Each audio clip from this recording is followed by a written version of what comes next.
The moment the ambassadors approached the throne room, they were assaulted by an odor that struck them like a physical blow. It was a foul, putrid scent reminiscent of decomposing flesh left to rot in the sun for days, steeped in a noxious blend of rotten eggs and human waste. Astonishingly, no one had died. This was simply the everyday aroma of King James I of England. The very same man who commissioned the Bible that millions cherish today had not bathed in years. His thick, swollen tongue perpetually drooled, while his tattered clothing was overrun with lice that scampered about like acrobatic performers on a stage. And here's a shocking twist: he was among the more ordinary monarchs I'm about to recount for you. You see, absolute power, lavish thrones, and an entourage of sycophants who shower praise upon their rulers often lead to eccentricity and madness, rather than wisdom and dignity. The realms of history are full of monarchs who believed themselves to be made of glass, queens who consumed food to such excess that their coffins had to be custom designed to fit their shapes, and emperors who aimed to appoint horses as senators.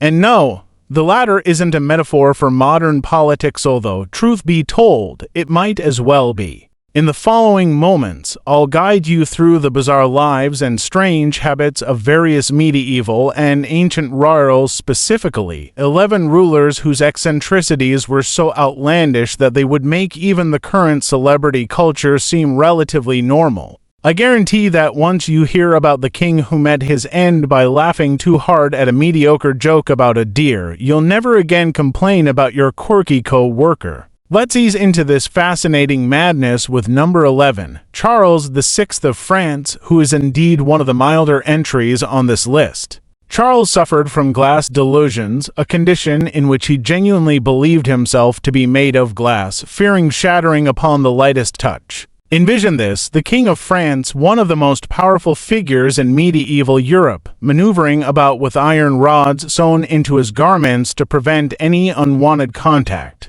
He avoided physical touch at all costs and took ages to sit down to ensure he didn't break. At times, he would forget his royal status, necessitating reminders from his servants about the council meetings he was obliged to attend. "Your Majesty, you need to be at a council meeting." "I do." "Why?" "Because you're the king." These delusions strangely echoed across the nobility, with many others succumbing to what was known as scholars' melancholy. Apparently, if one thought too deeply during the Middle Ages, their mind would acknowledge itself as glass, a theory which, quite humorously, sheds light on the often questionable decision-making of the time. While Charles VI's delusions were merely sad in nature, number 10 on our list, Peter III of Russia garnered notoriety for habits that could only be described as embarrassing. This grown-man emperor of old Russia was still playing with dolls, not in a collecting sense but by actively engaging with them, inventing elaborate dialogues and storylines as if he were a child. And it wasn't a private affair. He coerced his wife, the future Catherine the Great, and his entire court into joining him in these late-night doll play sessions that stretched into the early hours. Imagine being Catherine, a powerful figure in Russia, and having to articulate the charge of a toy cavalry at a.m. No wonder she allegedly orchestrated his assassination. Officially, he died of a condition humorously termed hemorrhoidal colic, implying intense pain in the buttocks. But let's be real, when your spouse insists on engaging in nightly doll scenarios and then conveniently succumbs to extreme butt pain, it raises some eyebrows. Peter also had an odd fixation on Prussia, dressing in their military uniforms and communicating in German rather than Russian. He even pardoned a rat that had damaged his toy soldiers because he believed it demonstrated enough discipline akin to a Prussian soldier. Yes, a rat received full clemency after a military-style trial. This is a perfect illustration of what absolute power can lead to: the most absurd behavior imaginable. Now, let's take a brief pause. If these bizarre historical anecdotes pique your interest, please hit that like button. Your support will help others discover just how peculiar history can truly be. Moving to number 9, we find ourselves introduced to Faruk of Egypt. Faruk's peculiarities regarding theft knew no bounds. He was a kleptomaniac king. Yet, this was not limited to mere petty theft. The man, extravagantly wealthy and possessing various lavish palaces and an impressive wardrobe of over 1,000 suits, developed a peculiar hobby of pickpocketing. Winston Churchill once left a meeting with the king only to realize his watch had disappeared. Faruk had taken it. Such incidents were common during formal dinners. Guests consistently found their wallets, jewelry, and even medals inexplicably missing.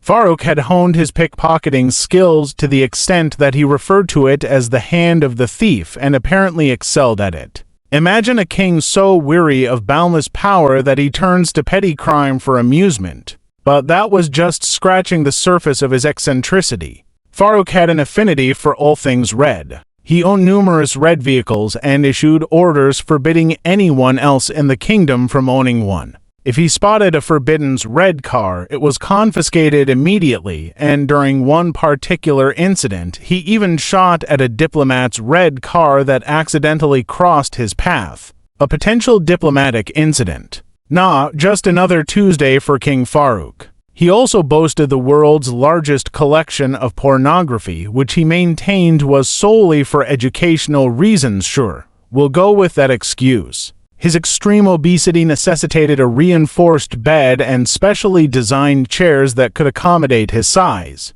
When dining at restaurants, he would order multiple courses from the menu only to complain that he was still hungry. Now, let's talk about how number 8 on our list met his untimely end in a manner so ridiculous it could have been pulled from a Monty Python skit. King Martin of Aragon, dubbed Martin the Humane despite the irony of his demise. In 1410, after engulfing an entire goose solo, Martin's court jester attempted to lighten the atmosphere with a rather lackluster joke about a deer hanging from a tree and stealing figs. Admittedly, it wasn't even a particularly good joke. There was no punchline or real humor to it. Yet, King Martin was so amused that he broke into uncontrollable laughter for 3 full hours. His laughter grew so intense he could not catch his breath, causing him to turn purple, and ultimately he fell from his chair and perished. Imagine being the jester who unintentionally killed the king with an uninspired punchline.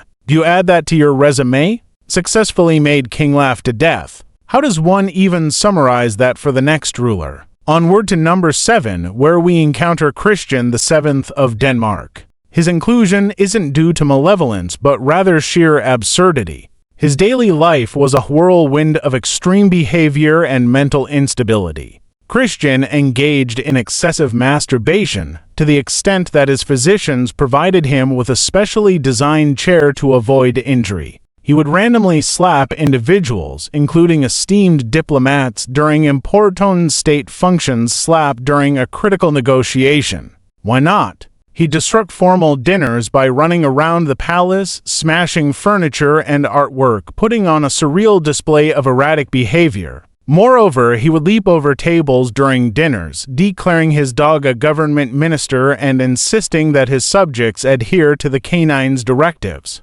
Imagine diplomatic meetings where the minister in question was a dog. What could possibly go wrong? At number 6, we revisit the notorious Emperor Caligula of Rome, whose antics truly put everyone else on this list to shame. Caligula specialized in bizarre behavior. He didn't merely engage in oddities, he seemingly perfected them. A shining example of this was his horse, Incitatus. Caligula constructed a magnificent marble stable adorned with ivory for the horse, even providing it with servants. The horse wore a jeweled collar and lavish purple blankets, the imperial color so exclusive that ordinary Romans faced execution for wearing it. But perhaps most absurdly, Caligula held dinner parties for Incitatus, seating the horse at the table with golden goblets of wine, eagerly discussing matters of state and philosophy as if he were an esteemed guest. Caligula even planned to elevate Incitatus to the status of consul, a prime ministerial role.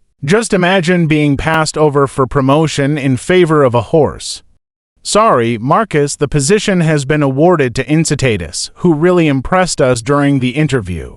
Caligula declared himself a god and demanded various deities worship him. Though many emperors claimed divinity, Caligula took this to ridiculous extremes, dressing up as different gods day by day and insisting on specific forms of veneration for each. His reign included the construction of a floating bridge across the Bay of Naples, an extravagant display with no real purpose just so he could dramatically ride a horse across it while wearing the breastplate of Alexander the Great, a relic he had pilfered from the conqueror's tomb. Now we arrive at number 5, King Ludwig II of Bavaria, known as the Swan King or Mad King Ludwig. His obsession with fairy tales and Wagnerian operas led him to create elaborate fantasy castles, including Neuschwanstein, which famously inspired Disney's Cinderella Castle. However, Ludwig didn't merely construct castles. He inhabited them in a way that would make one think he was living out a fairy tale. Clad in full medieval regalia, he demanded his servants dress similarly. He constructed an artificial cave complete with a waterfall and colored lighting for himself to float in a shell-shaped boat while adorned as Lohengrin, the Swan Knight. Ludwig lived at night by choice, persisting through his routine of midnight rides and dawn dinners. His servants were forced to adapt their schedules to his nocturnal whims, fostering a nighttime court. His eccentricity reached absurd levels when he had a servant's teeth forcibly removed on the grounds that their false teeth clicking disrupted the king's meticulously curated fairy tale atmosphere. But the most bizarre of his habits involved hosting imaginary dinner parties.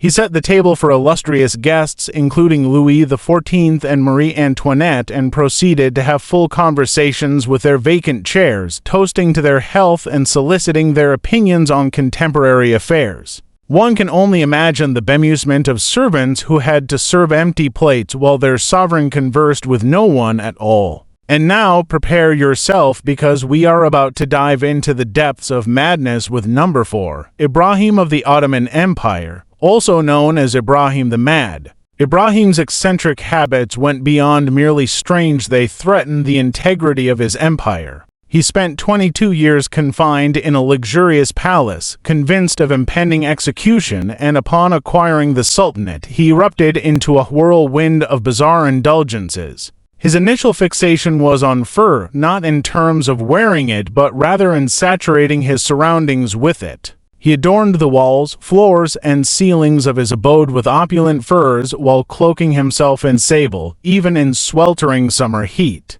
Yet, this pales in comparison to what became his foremost obsession, large women. Ibrahim decreed that the largest woman in the empire be found and brought to him, eventually resulting in the selection of Sugar Cube, an Armenian woman who tipped the scales at around 330 pounds, whom he subsequently made the governor-general of Damascus. Yet, darkness loomed as paranoia set in. Consumed by jealousy, Ibrahim suspected his 280 concubines of infidelity and chose a horrific resolution. He ordered them all tied up in weighted sacks and drowned in the Bosphorus, their anguished screams resounding across the waters. Only one woman managed to escape, untying her bindings and swimming to safety, later recounting the gruesome tale. At number 3, we meet Qin Shi Huang of China, a man so consumed by paranoia and control that he makes contemporary dictators appear relaxed in comparison.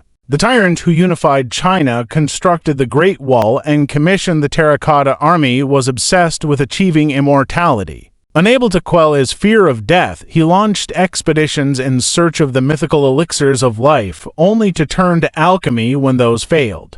Following erroneous guidance, he began ingesting mercury, convinced it was the secret to eternal life. He didn't merely taste the toxic substance.